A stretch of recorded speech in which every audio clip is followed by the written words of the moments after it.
Hello everyone, welcome back to my channel. आज मैं बनाने जा रही हूँ राजमा। राजमा एक बहुत ही बेहतरीन रेसिपी है और बहुत ही आसानी से घर में बन जाती है और सबको पसंद भी आती है।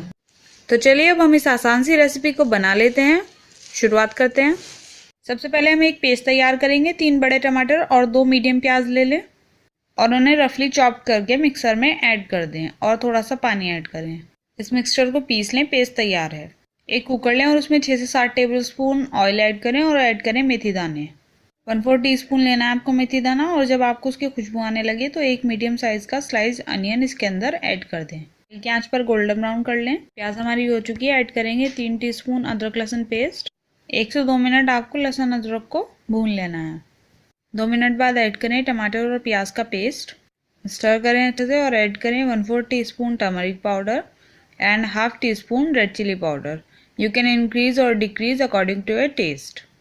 और अब हम ऐड करेंगे आधा चम्मच धनिया पाउडर। और ये सारे मसाले ऐड करने के बाद लास्ट में ऐड कर रही हूँ मैं नमक। ये भी आप अपने टेस्ट के हिसाब से ऐड कर लें। और इस मसाले को अब हम भून लेंगे मीडियम फ्लेम पर। ध्यान रखें मसाला भूनते हुए आपको चम्मच चलाते रहना है। बिल्कुल भी लगना नहीं चाहिए। पानी खुश्क होने पर थोड़ा पानी और ऐड कर लें। इसी तरीके से आपको मसाले को भूनते जाना है मीडियम फ्लेम पर। दोस्तों, राजमा को आपको रात ही में ही भिगो देना है। ये मैं 250 ग्राम राजमा ले रही हूँ और ऐड करना है इसके अंदर 1/4 टीस्पून बेकिंग पाउडर और इसे भिगो दें ओवरनाइट। सुबह को आपको इसका पानी रिमूव कर देना है और इसे अच्छे से वॉश कर लेना है। और ये देखें, मैं छोटी वाली राजमा यूज़ कर रही हूँ। आप भी छोटी वाली यूज़ करें, ये बहुत टेस्टी बनते हैं। बड़े वाले ना यूज़ करें। जब आपका मसाला भुन जाए तो ऐड करें राजमा। और राजमा ऐड करने के बाद अच्छे से इसको मिक्स कर दें। चम्मच चलाएं। राजमा को भी आप भून लें 2 से 3 मिनट मसाले के साथ। और ये मैं यहाँ पर 4 बड़े गिलास पानी ले रही हूँ। ये मैं राजमा में ऐड करूँगी। और ये हमने पानी ऐड कर दिया है। अब हम इसमें चम्मच चलाएंगे और इसे स्लो फ्लेम पर कुक करेंगे लिड लगाकर लगभग 20 मिनट। और ये 20 मिनट्स में बिल्कुल परफेक्टली डन हो जाएगी। तो चलिए अब हम इसकी लिड लगा देते हैं और वेट करते हैं 20 मिनट्स।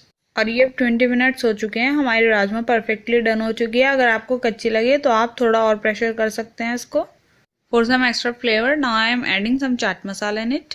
और हाफ टी स्पून में ऐड करी हूँ राजमा मसाला। ये ऑप्शनल है, आप चाहे तो ऐड करें, नहीं तो मत ऐड करें। सब कुछ अच्छे से मिक्स करने के बाद थोड़ी गाढ़े होने तक हम इसे पकाएंगे।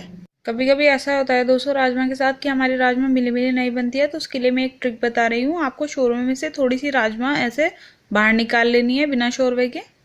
ये देखिए, राजमा को आपको मिक्सर में ऐड कर देना है। और ये आपको मिक्सर में ऐड करके आधा कप पानी ऐड करना है और इसका आपको पेस्ट तैयार कर लेना है। मैं इसे पर्सनली यूज़ करती हूँ इसलिए आपको बता रही हूँ। इससे बहुत ही अच्छा टेस्ट बन जाता है राजमा का। और इस राजमा का आपको ऐसे पेस्ट तैयार कर लेना है। जो हमने राजमा पेस्ट तैयार किया है वो हम इसमें ऐड कर देंगे और मिक्स करेंगे। ये स्टेप हमें लास्ट में करना है जब हमारे राजमा बिल्कुल रेडी हो। और अभी हमारी राजमा तैयार है। ये हमारी राजमा बनकर तैयार है। तो चलिए इसे सर्व कर लेते हैं। So guys, here you can see my easy, yummy, tasty and delicious rajma is ready to be served। ये मैंने सर्व कर दिया। आप इसे चावल के साथ, रोटी के साथ, किसी के भी साथ एंजॉय कर सकते हैं। ये देखा आपने कितना आसान था राजमा बनाना घर पर। तो आप इसे अपने घर में ज़रूर ट्राई करें और मुझे अपना फीडबैक दें। मैं आपसे अपनी अगली वीडियो में मिलूंगी। अगर आपको मेरी वीडियो पसंद आई है तो मेरे चैनल को सब्सक्राइब करें और मेरी वीडियोज़ को लाइक और शेयर करें। Bye bye.